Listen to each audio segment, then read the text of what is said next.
Untuk pujiannya, bersyukur kepada Tuhan semua kita dapat kesempatan untuk kita boleh belajar bersama-sama hari ini.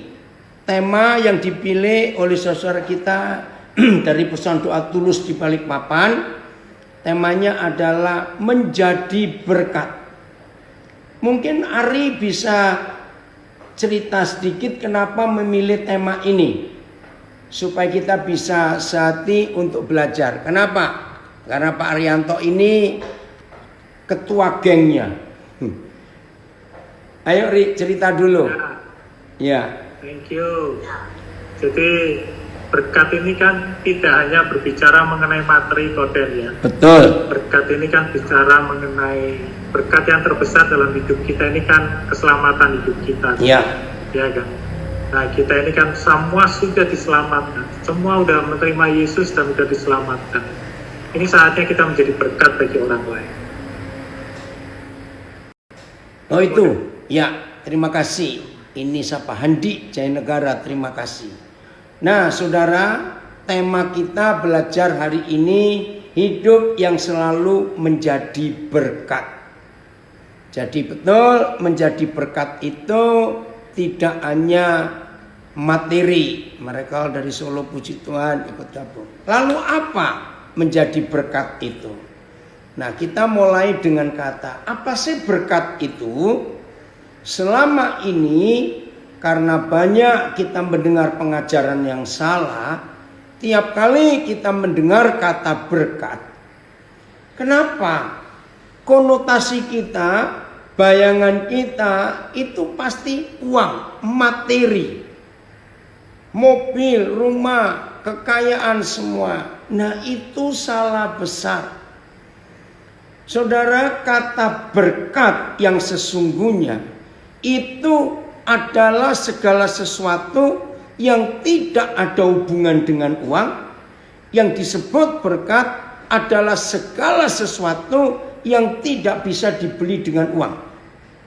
Jadi berkat itu adalah mutlak yang dari Tuhan. Saya ulangi, berkat itu mutlak adalah segala sesuatu yang dari Tuhan. Dengarkan ini baik-baik.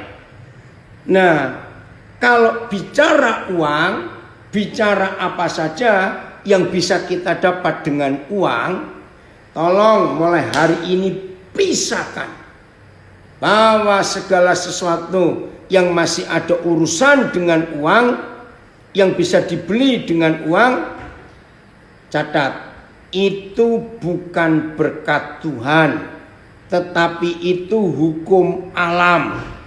Saya ulangi, ini penting. Nah kalau mulai hari ini setiap kita bisa memisahkan antara segala sesuatu yang dari Bapa di surga, yang jelas segala sesuatu yang dari Bapa di surga itu nggak bisa dibeli dengan uang, nggak bisa didapat dengan uang. Itu berkat. Tapi segala sesuatu yang bisa didapat dari uang dan dengan uang itu bukan berkat, tapi itu hukum alam. Maka itu berapa puluh tahun yang lalu Bapa di surga memberitahukan kepada saya, ternyata ada orang bisa kaya tanpa Tuhan. Dengar kalimat ini. Ternyata ada orang bisa sukses tanpa Tuhan. Buktinya Tiongkok. Ya. Lihat ya Tiongkok. Nah, Tiongkok adalah negara bukan cuma nggak percaya Tuhan, tetapi Tiongkok adalah negara yang benci Tuhan. Catat. Tapi lihat fakta. Mereka sukses, mereka berjaya, kalah negara-negara lain. Nah itulah bukti bahwa kekayaan, kesuksesan itu bisa dialami oleh manusia tanpa Tuhan. Bahkan kita lihat siapa orang-orang sukses di dunia ini. Dengar pertanyaan saya. Siapa orang-orang sukses, orang-orang terkenal di dunia ini? yang percaya Tuhan atau tidak? Jawabannya sebagian besar tidak percaya Tuhan.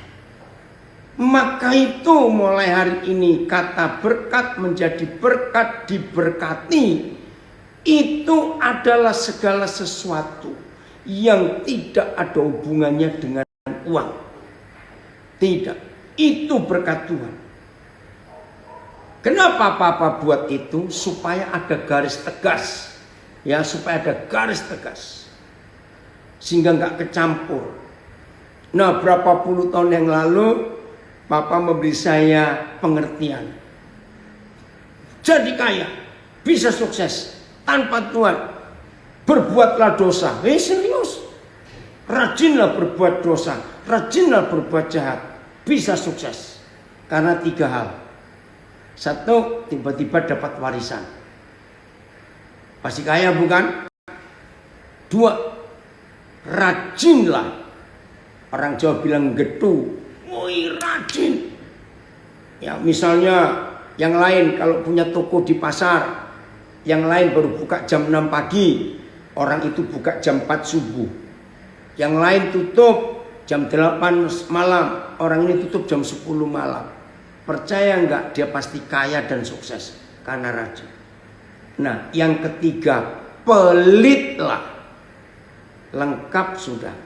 Dapat warisan, rajin, pelit, pasti kaya. Silakan coba, nggak apa-apa. Semua orang boleh mencoba. Nah, itu kesuksesan, itu kekayaan, itu keberhasilan di dalam dunia ini yang tanpa Tuhan.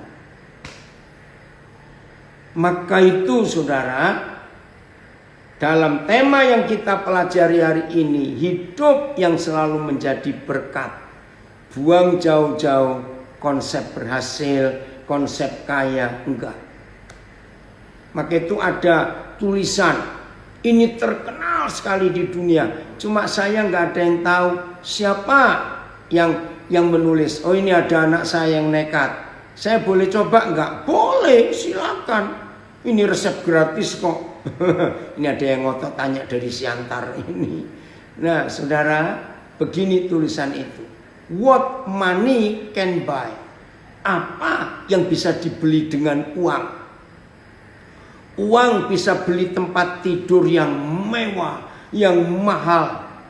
Tapi uang gak bisa beli tidur yang nyenyak. Betul tidak? Uang bisa beli vitamin-vitamin, suplemen-suplemen yang mahal, obat-obatan yang bagus. Tapi uang tidak bisa beli kesehatan. Betul atau salah? Uang bisa beli buku-buku yang mahal, buku-buku yang nilainya luar biasa. Mimi, apa kabar kamu? Papa senang kamu gabung. Tapi uang gak bisa beli intelektual dan kepandaian. Uang bisa beli alat-alat hiburan. Wih, sekarang alat-alat hiburan itu ternyata harganya gak cuma ratusan juta, bisa miliar sudah. Tapi percaya gak? Uang gak bisa beli bahagia dan sukacita. Maka itu betul tulisan orang itu. What money can buy? Apa yang bisa dibeli dengan uang? Nah, dari tulisan itu, oh ada yang komen, oh yang dari Siantar tadi. Takutnya nanti kalau jadi kaya raya, jadi lupa sama Papa di surga. Jadi saya pilih hidup sederhana, tapi dipenuhi dengan apa ini? Dipenuhi dengan kemuliaan Tuhan, agar bisa jadi berkat. Puji Tuhan, wow, ini saya kenalkan, ini anak saya. Dari Tegal. Ardi, terima kasih. Ya, Papa terima kasih kamu hadir. Jadi kalau kita bisa membedakan ini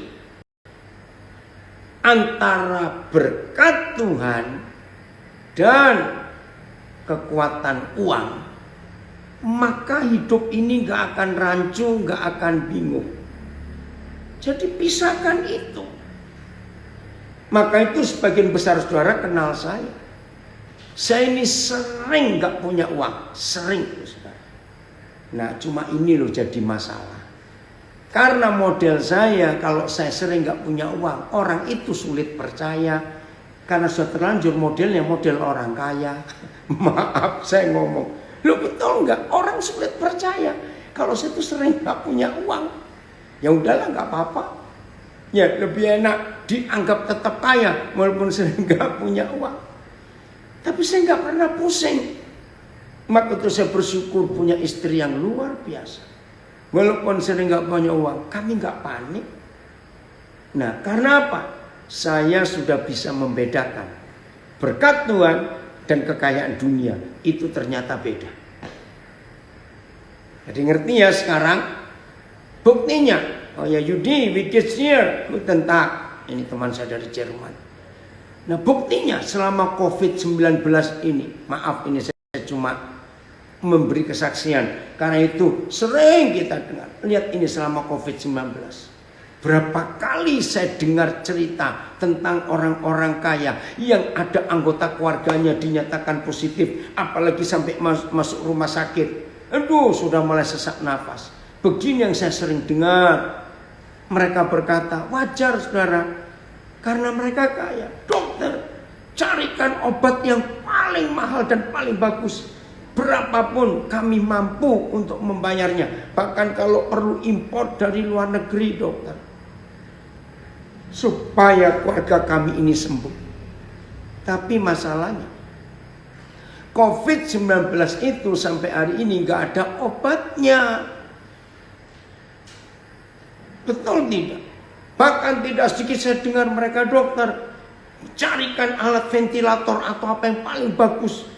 Kalau to import kami bisa cepat bisa dapat.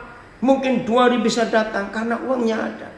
Saudara, ketika saya mendengar cerita-cerita itu, di situ saya belajar what money can buy. Apa yang uang bisa beli, ternyata tidak bisa. Umur nggak bisa diperpanjang dengan uang kita. Nah, kalau begitu, tema kita ini arahnya kemana? Hidup yang menjadi berkat. Suatu hari di suatu gereja di Amerika, ada seorang tunawisma yang ikut hadir di kebaktian itu. Nah, selama dia dengar khotbah, pendetanya menekankan selalu jadi berkat, selalu berguna buat orang lain. Nah, rupanya dia tersinggung dengan khotbah itu. Selesai ibadah, biasa gembala di pintu keluar menyambut tamu, menyambut jemaat yang mau pulang. Nah, sampai giliran tunawisma ini memberi salam, wih, dia marah kepada gembala itu. Tadi waktu kamu khotbah tentang hidup menjadi berkat, kan kamu lihat saya hadir. Karena saya lihat matamu juga melihat ke saya kok. Kenapa kamu gak punya perasaan mengkhotbahkan hidup jadi berkat? Kamu tahu aku gak punya apa-apa. Aku homeless, tidur aja di bangku di depan emper toko, di stasiun di mana. Terus gembala bilang, tunggu ya, kamu minggir dulu. Ini jemaat yang lain pada mau salaman. Setelah semuanya selesai, lalu gembala ini ngajak duduk di kantornya, konsistori, sambil minum kopi. Waktu saya baca kisah itu, saya setuju. Aku tahu kamu tadi hadir di kebaktian dan aku menyampaikan kebenaran untuk hidup jadi berkat. Ya, kenapa kamu ngomong begitu? Kenapa kamu gak menjaga perasaanku? Menjadi berkat itu gak cuma dengan materi. Kamu punya tangan gak? Wah, dia mulai marah lagi. Masa kamu gak lihat ini tanganku? Nah, kenapa kamu gak pernah gunakan tanganmu itu untuk menyentuh seseorang, ya, untuk kamu peluk seseorang, berikan pundakmu pada orang, supaya orang itu merasa rilis, merasa lega, karena ada tanganmu yang menyentuh dia. Wih, luar biasa saudara. Berapa hari yang lalu anak saya yang di Perth, dia menceritakan satu kisah yang sangat indah. Nah saudara, dia bilang begini, saya nggak tahu suatu pagi di kantor saya melihat ya ada seseorang yang baru masuk kerja. Dan dia masih pemula, jadi belum punya jabatan apa-apa. Setelah beberapa hari, saya melihat dia. Nggak tahu pagi itu, saya tiba-tiba pas lewat dia lagi duduk. Saya cuma tepuk pundaknya.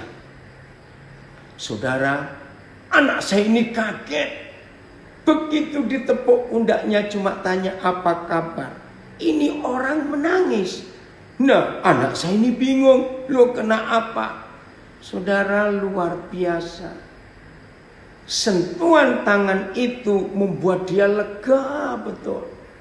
Karena ada orang yang memperhatikan. Jadi dengan tanganku bisa jadi berkat, oke. Lalu kembali berkata kepada tunawisma, kamu punya mulut gak? Mau dia naik emosi lagi? Nah, pernahkah dengan mulutmu kamu menghibur orang? Kamu memberi semangat orang? Kamu memberi dorongan? Kamu bisa loh. Hiburkan orang dengan kata-katamu. Kamu punya kaki bukan? Iya, kenapa? Kalau ada orang yang perlu kamu tuntun atau kamu gendong, kan sesekali di taman itu kalian tinggal siang, ada orang-orang tertentu yang datang sambil memberi makan, berbagi sesuatu. Nah, kalau kamu melihat ada orang gak bisa jalan, kamu masih punya kaki, angkat dengan tanganmu, rangkul dia, tuntun dia untuk ambil makanan yang dibagikan itu. Saudara, setelah gembala ini menceritakan bahwa menjadi berkat itu gak harus dengan uang, tapi dengan apa yang ada pada kita. Luar biasa. Hidupnya berubah. Awal 80-an di Singapura ada sebuah gerakan namanya No Jesus Evangelism. Jadi penginjilan tanpa menyebut nama Yesus. Nah, itu keren. Saya coba ikut, saya ingin tahu. Ternyata saudara sederhana sekali. Jadi ada beberapa anak-anak Tuhan di Singapura yang melihat banyak orang-orang yang tinggal di flat-flat apartemen-apartemen itu yang sendirian. Ada orang-orang tua, nggak ada anak, ya. Nah, di situ anak-anak Tuhan di Singapura buat gerakan, pakai selebaran-selebaran, ya. Jadi diajari, kamu tinggal di flat apartemen lantai berapa. Nah, satu lantai itu ada berapa rumah.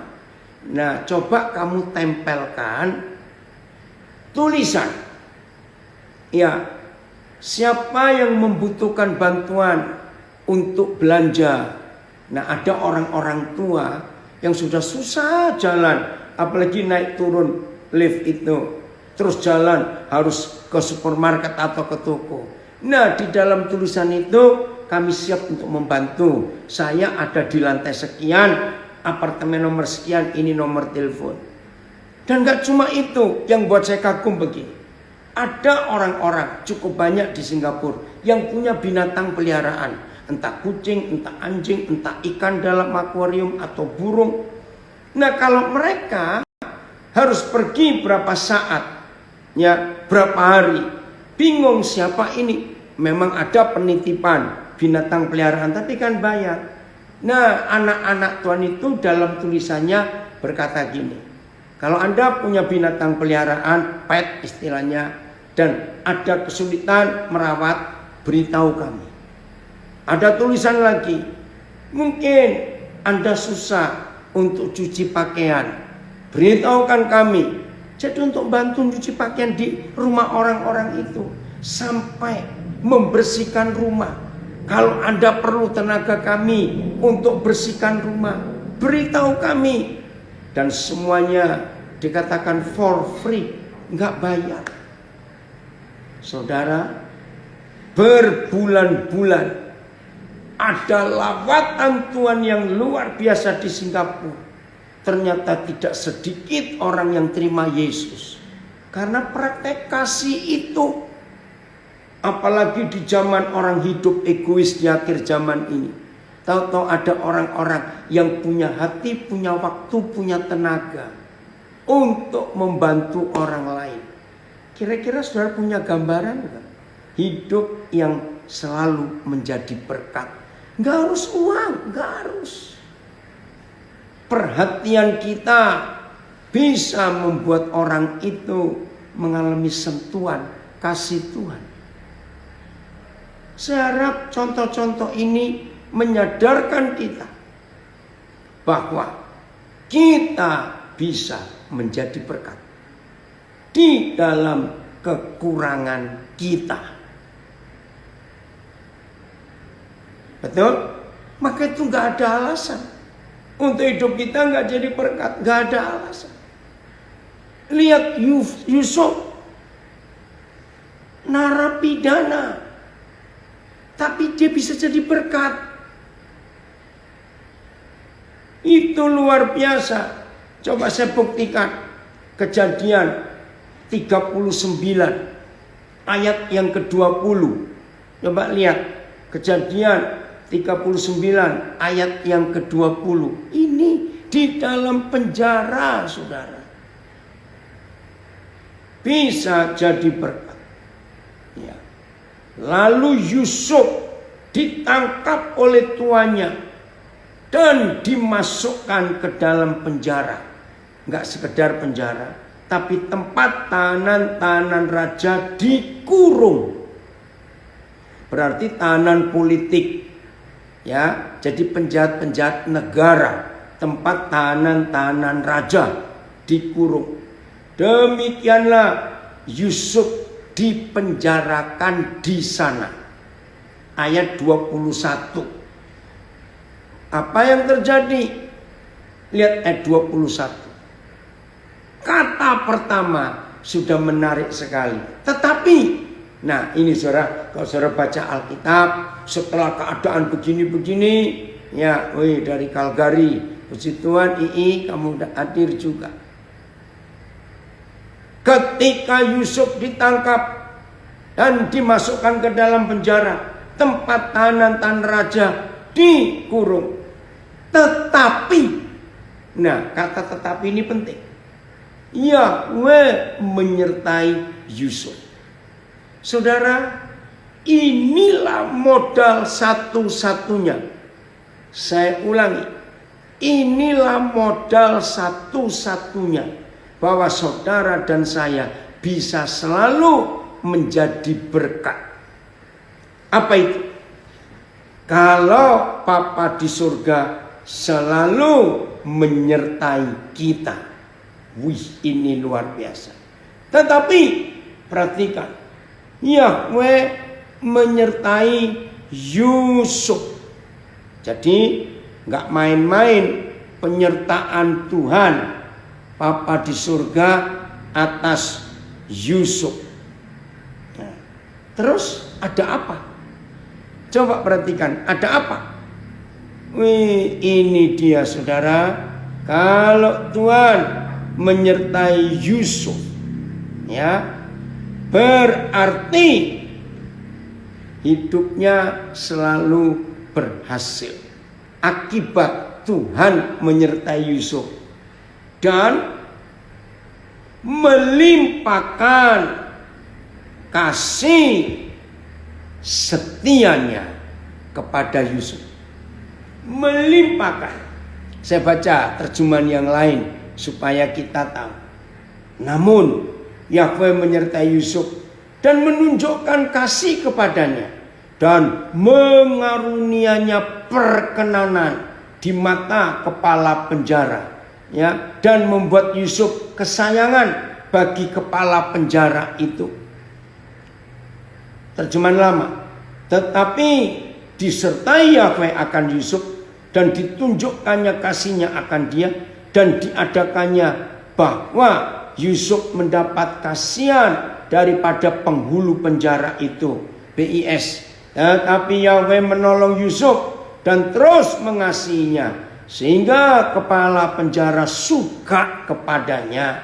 Namun MLT, Yahweh menyertai Yusuf dan dia melimpahkan kasih setia kepadanya dan mengaruniakan kemurahannya di mata pimpinan rumah bundar itu, penjara itu. Nah, dari kisah Yusuf ini, ternyata nggak perlu kaya dulu, tidak perlu punya banyak materi dulu, baru kita jadi berkat. Tidak.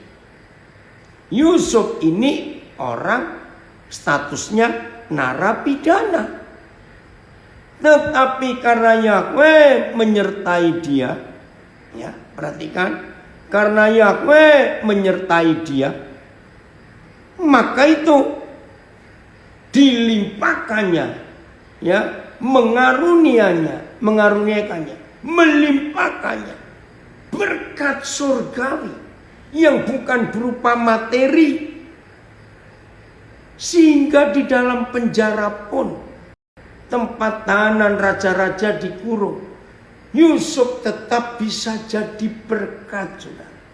Bayangkan itu, hebat bukan? Maka itu nggak ada alasan. Kalau kita sedang nggak punya apa-apa, asal nggak punya apa-apa, betul ya, maka apa yang ada pada hidup kita itu bisa dijadikan berkat oleh Tuhan untuk memberkati orang-orang yang ada di sekitar kita. Jadi nggak ada alasan. Kalau kita nggak punya apa-apa, itu bukan berarti kita nggak bisa jadi berkat. Bisa, ya.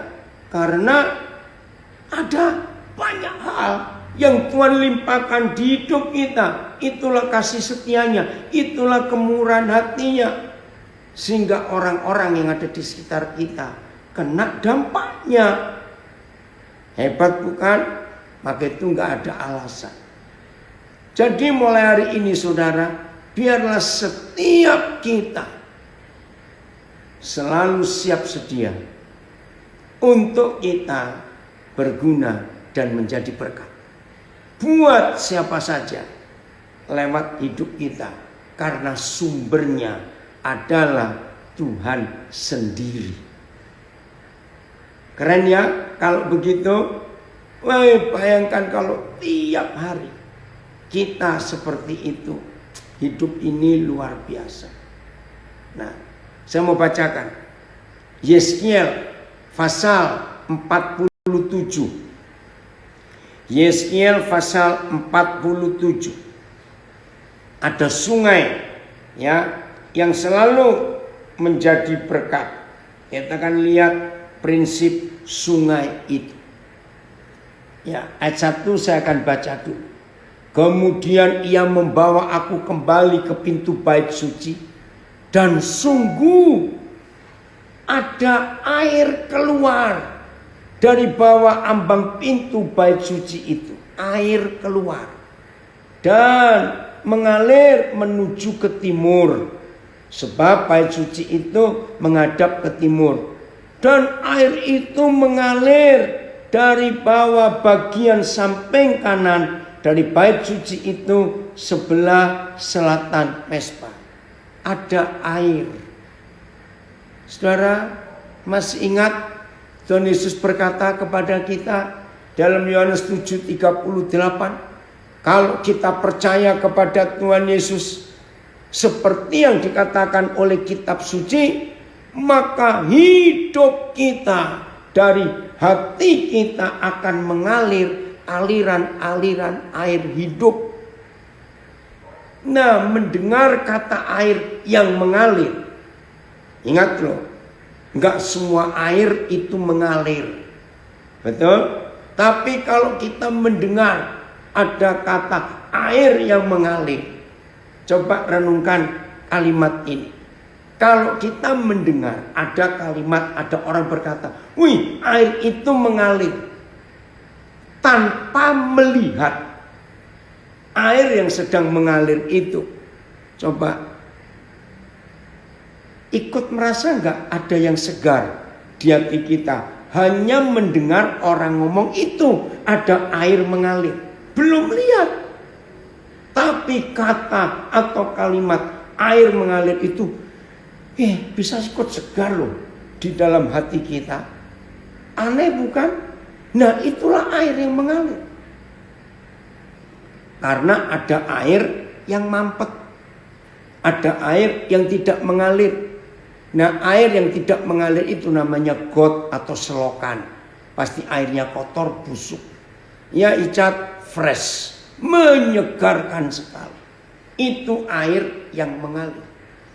Nah, di dalam kisah Yeskiel 47 ini ada air yang mengalir. Dari ambang bait suci. Dari dalam bait suci. Enggak dibilang sungai. Berarti itu mata airnya. Ya, jadi ini bukan sungainya, itu sumbernya, itu mata airnya. Mari kita teliti. Menurut perjanjian baru, siapa bait suci itu? Lihat 1 Korintus 3:16. Tidak tahukah kamu bahwa tubuhmu itu rumah Tuhan? Betul? Tidak tahukah kamu bahwa tubuhmu itu bait suci? Bukan di gedung ini, bukan di gedung itu. Di hidup ini. 1 Korintus 3 ayat 16.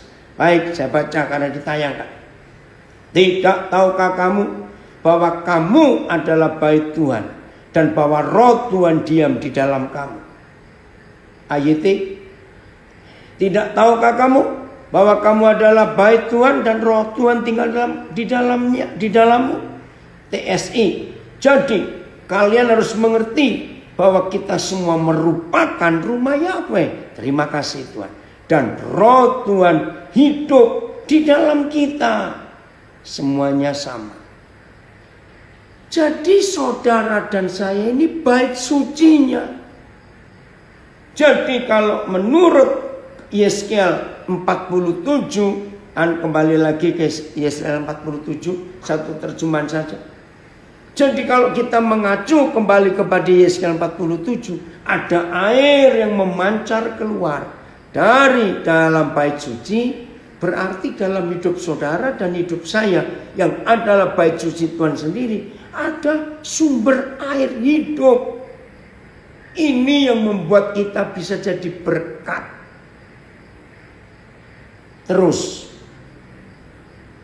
ayat 2. Lalu diiringnya aku keluar melalui pintu gerbang utara, dan di bawahnya aku berkeliling dari luar menuju pintu gerbang luar yang menghadap ke timur. Sungguh, saudara, sungguh air itu membuah.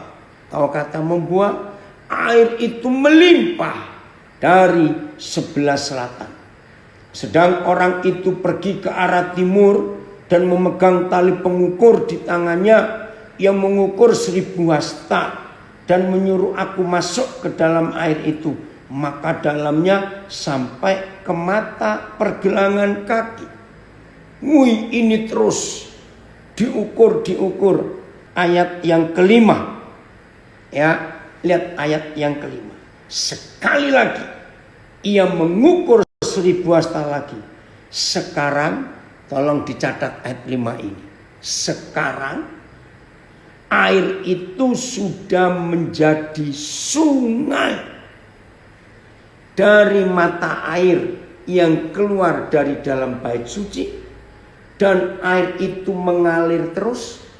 Setiap 1000 hasta diukur, dalamnya sepergelangan kaki, 1000 hasta lagi sampai ke lutut, 1000 hasta lagi sampai ke pinggang. Jadi makin dalam sungainya, 1000 hasta lagi menjadi sungai di mana aku tidak dapat berjalan lagi, sebab air itu sudah meninggi sehingga orang dapat berenang.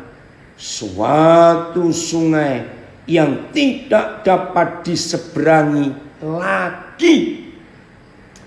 Roh Kudus tolong kami. Saudara, kalau saya menceritakan fakta ini, jangan saudara mikir yang macam-macam. Tapi inilah kegenapan Yeskiel 47. Terakhir kali saya ke Lubuk Linggau, kira-kira 2 tahun yang lalu. Saudara, lalu saya dapat, itu dari Lubuk Linggau. Saya dikasih empek-empek banyak. Ada kerupuk, ada macam-macam.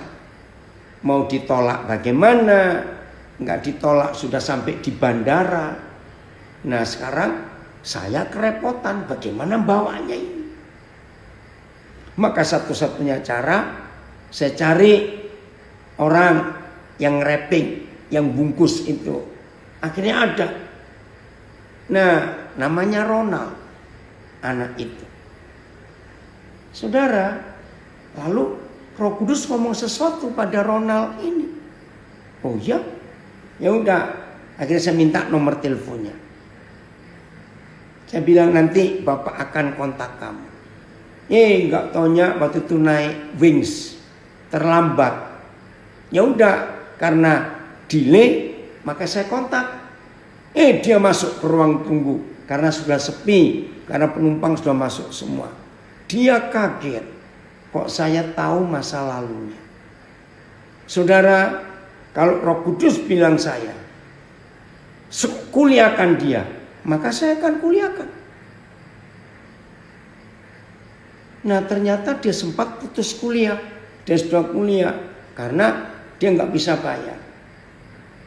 Nah saya ini lupa, sudah lama dia nggak kontak, tapi saya tetap bayar SPP-nya.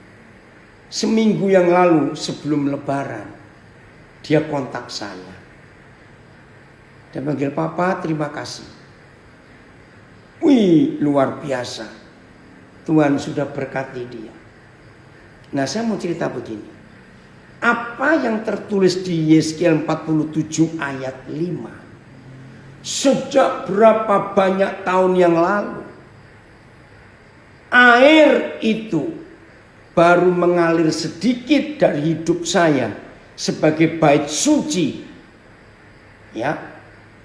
Sekarang saudara, setelah sekian banyak tahun, sudah jadi sungai yang orang bisa berenang. Saya harap saudara mengerti. Maka itu ketika banyak orang, maaf ini, pengusaha-pengusaha yang punya duit seringkali mikir untuk biaya kuliah anak-anaknya. Tapi saya kok gampang. Sebab saya sadar, sungai yang Tuhan ciptakan di hidup saya sebagai rumah Tuhan, bait sucinya, itu sekarang sudah jadi sungai besar. Yang saya sendiri bersama istri saya gak mungkin bisa menghabiskan air sungai itu, mati kami. Dan silakan orang ngambil. Ini konsep yang kita harus miliki dalam hidup kita. Saudara, luar biasa Tuhan. Nah, maaf ini jangan tersinggung. Kalau saudara semua mengakui dan percaya bahwa tubuhmu itu bait suci, rumah Tuhan, maka seharusnya dari hidup saudara itu sudah ada air yang mengalir keluar. Seharusnya. Lalu kita tanyakan, tahun berapa Tuhan memilih hidup saudara untuk menjadi bait sucinya? Nah, tolong jawab masing-masing. Tahun berapa? Mungkin 5 tahun?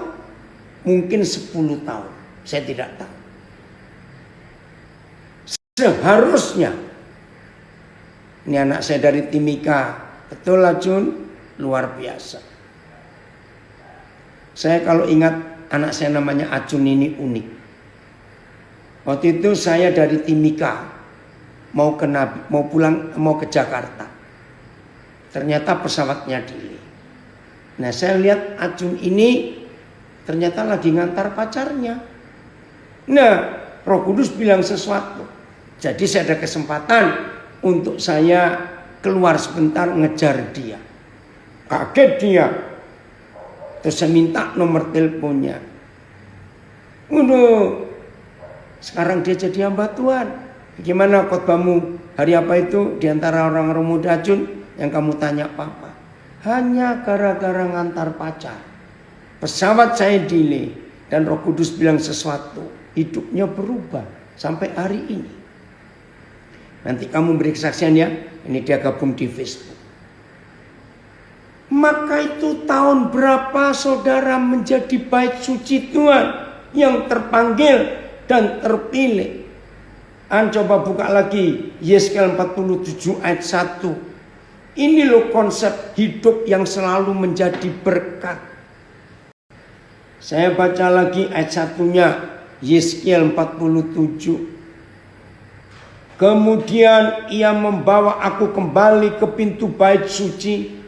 Dan sungguh ada air keluar dari bawah ambang pintu bait suci itu.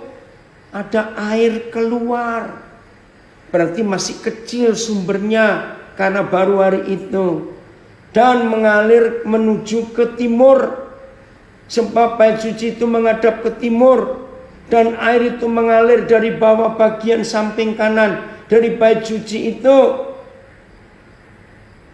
Nah, setelah keluar air itu, terus baca ayat 2, 3, 4. Nah, saya baca lagi ayat 5.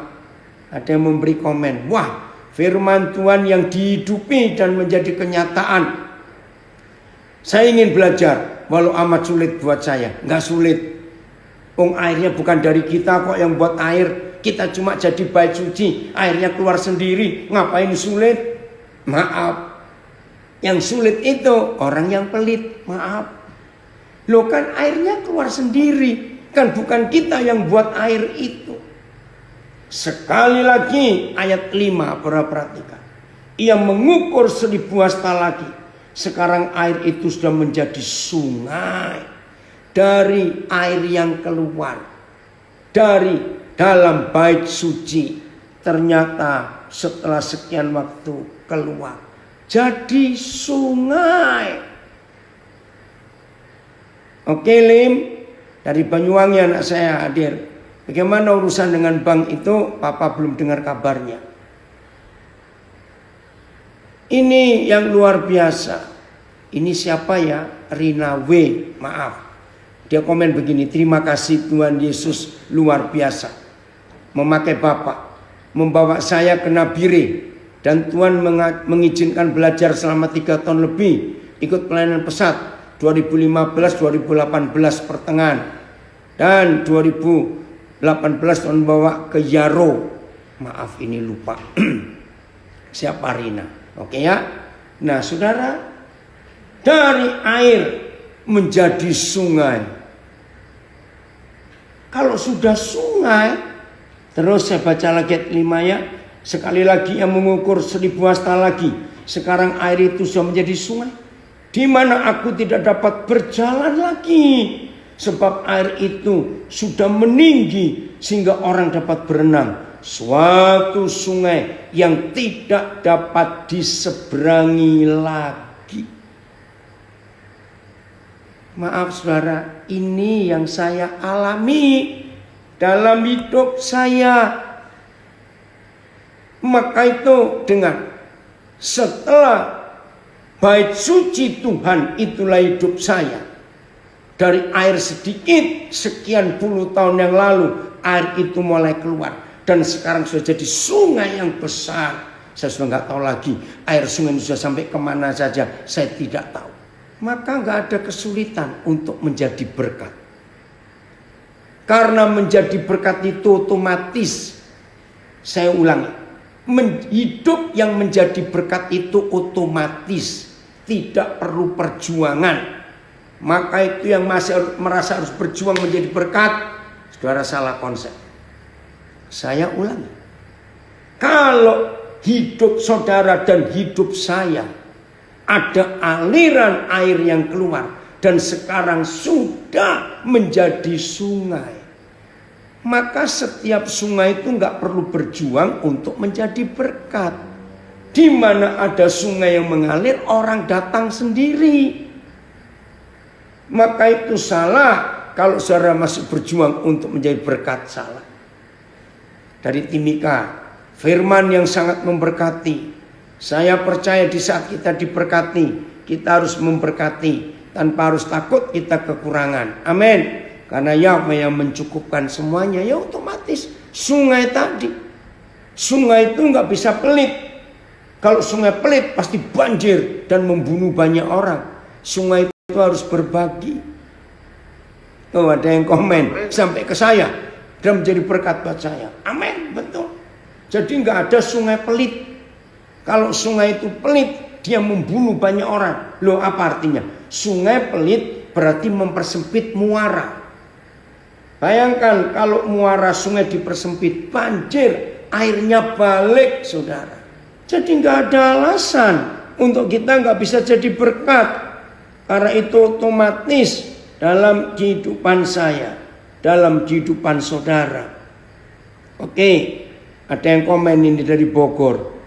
Kerinduan saya, doa saya selama ini didengar oleh Bapa di surga. Saya pernah minta supaya saya bisa dimuridkan langsung. Sekarang hambanya yang hidup dan menghidupi firman yang menyampaikan kebenaran yang benar. Karena sekarang ini banyak hamba-hamba Tuhan berbicara atas nama Tuhan, tapi tidak menghidupi firman itu. Terima kasih Tuhan Yesus menjawab doaku setelah sekian tahun kesempatan itu datang. Siapa lagi? Oke, Pak Joko, benar Koden, sangat benar, luar biasa. Ternyata bahasa asli berkat dalam bahasa Ibrani adalah barak. Arti lainnya dari blessing, berkat, ya ada nomornya H1288, ini Strong Bible ya. Adalah menyapa seseorang dengan salam atau keramahan. 1 Samuel 25 ayat 14. Tetapi kepada Abigail istri Nabal telah diberitahukan oleh salah seorang bujangnya.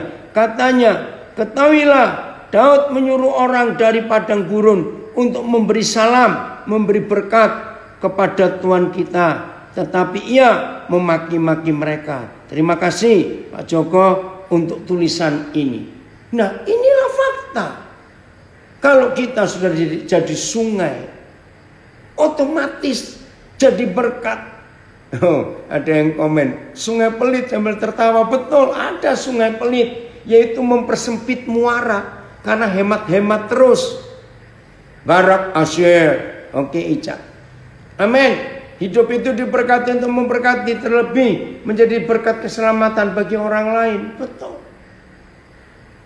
Maka itu kalau kita sudah menjadi sungai, saudara, maka kita tidak bisa berkata lagi, aku kok sulit jadi berkatnya, kenapa aku susah sekali jadi berkat. Maaf, kalau masih ada yang ngeluh, ngomel seperti itu, berarti orang itu jadi selokan. Maaf, bukan jadi sungai. Kalau jadi sungai itu sudah otomatis. Puji Tuhan. Lanjutan Yeskiel 47. Saya lanjutnya 6 mulai. Ayat 6. Ya. Sungai cacing gak bisa lebar. Oke, ada yang komen begitu. Sungai cacing ya gak boleh pelit. Oke, Yong. Intinya gak boleh pelit, selalu berbagi. Ayat 6, lihat. Lalu ia berkata kepadaku, sudahkah engkau lihat, hai anak manusia? Kemudian ia membawa aku kembali menyusur tepi sungai. Lihat ini. Ada apa? Dalam perjalanan pulang, sungguh sepanjang tepi sungai itu ada amat banyak pohon di sebelah sini dan di sebelah sana. Jadi seberang menyeberang. Banyak pohon. Oh, Irwan, terima kasih Bapak kamu hadir. Baru ngerti aku. Ternyata Yeskiel 47 tentang berkat, bukan yang lain. Betul. Makasih juga nak kamu hadir. Ia berkata kepadaku, ayat 8. sungai ini mengalir menuju wilayah timur dan menurun ke Araba Yordan dan bermuara di Laut Asin. Laut Asin itu laut mati, bekas Sodom dan Gomora. Air yang mengandung banyak garam, ternyata air itu menjadi tawar. Ini nubuat. Kenapa menjadi tawar? Karena ada air yang mengalir menjadi sungai dari bait suci tadi. Sehingga lihat, inilah hidup yang menjadi berkat. Ayo semua kita yang belajar tema ini pada hari ini, lihat ayat yang ke-9. Oh Roh Kudus, kiranya itu terjadi dalam hidup kami semua. Sehingga kemana saja sungai itu mengalir, kemana saja. Maaf, seperti saya, kemana saja saya sebagai sungai itu mengalir. Segala makhluk hidup yang berkeriapan di sana akan hidup. Ikan-ikan akan menjadi sangat banyak, sebab kemana saja air itu sampai, air laut di situ menjadi tawar, dan kemana saja sungai itu mengalir, semuanya di sana hidup. Wih, luar biasa. FAYH, saya akan baca terjemahan ini. Kemanapun air itu mengalir, segala makhluk hidup yang ada di situ akan hidup. Ikan-ikan akan hidup di dalam laut asin dan menjadi banyak karena airnya akan berubah menjadi tawar. Kemanapun air itu mengalir, semua yang ada di situ akan hidup. Ini yang kita harus hidupi. Ada komen di Instagram, buahnya dapat dirasakan dan dinikmati oleh orang banyak. Betul. Siapa Coach Grace, jadilah berkat selagi ada kesempatan. Bila saatnya nanti kita tak berdaya, kita sudah jadi berkat. Betul. Maka itu jangan berdoa begini, maaf jangan tersinggung. Saya ngomong ini percuma kalau ada orang itu sedang di rumah sakit, selang di kiri kanan, di tangan, di kaki, ada kabel di dada, lalu berkata, Tuhan pakailah aku. Tuhan jadi pusing. Bagaimana mau pakai orang selangnya di mana-mana, kabelnya di mana-mana, dan sedang tergeletak di rumah sakit. Maaf, jangan tersinggung. Maka itu saudara, selama kita masih bisa jadi berkat, ayo kita hidup jadi berkat, jadi sungai. Enggak sulit lagi sekali, tidak sulit menjadi sungai itu, apa menjadi berkat. Karena otomatis kalau saudara dan saya sudah menjadi sungai itu dengan sendirinya, ya biar sungai itu yang mengalir terus, tidak pernah berhenti dalam hidup kita. Indah ya kalau seperti itu. Terus ayat 10, belum selesai. Penangkap ikan penuh sepanjang tepinya, mulai dari En-Gedi sampai ke En-Eglaim. Daerah itu menjadi penjemuran pukat. Dan di sungai itu ada berjenis-jenis ikan. Seperti ikan-ikan di laut besar. Sangat banyak. Tetapi rawa-rawanya dan paya-payanya. Paya itu air paya yang di pinggir sungai, laut ya. Dan paya-payanya tidak menjadi tawar. Ia menjadi tempat mengambil garam. Hebat Tuhan. Tetap ada garam yang dibutuhkan. Pada kedua tepi sungai itu tumbuh bermacam-macam pohon buah-buahan yang daunnya tidak layu dan buahnya tidak habis-habis. Tiap bulan ada lagi buahnya. Enggak setahun sekali loh saudara, tiap bulan. Sebab pohon-pohon itu mendapat air dari tempat kudus, dari bait suci tadi. Dari tempat kudus itu buahnya menjadi makanan dan daunnya menjadi obat. Ternyata menjadi berkat itu lengkap, utuh untuk roh, jiwa, dan tubuh. Rohnya orang itu dihidupkan, jiwanya disegarkan, fisiknya, tubuhnya dipuaskan dan dikenyangkan. Maka itu ada obat, daunnya jadi obat, buahnya dimakan. Semua yang hidup di sungai itu, di pohon-pohon itu, kan luar biasa. Maka itu saya itu malas, saudara. Kalau diskusi dengan orang pelit, malas. Kenapa? Orang Kristen yang suka tanya perpuluhan terus, itu pelit. Kenapa? Karena takut salah, kelebihan memberi, bertobat yang begitu. ayat 12-nya. Pada sepanjang tepi sungai itu akan tumbuh bermacam-macam pohon buah-buahan. Ya, daun-daunnya tidak akan layu atau gugur, dan sepanjang tahun berbuah terus-menerus, setiap bulan menghasilkan buah yang baru. Karena pohon-pohon itu diairi oleh sungai yang mengalir dari bait Tuhan. Buahnya untuk dimakan dan daun-daunnya untuk obat. Maka hidup yang jadi berkat itu seperti ini. Kita jadi obat buat banyak orang. Jadi kalau orang sakit ketemu kita pasti sembuh. Tapi kalau orang sakit ketemu kita malah sakit, gawat itu. Berarti kita sedang tidak jadi berkat. Keren ya?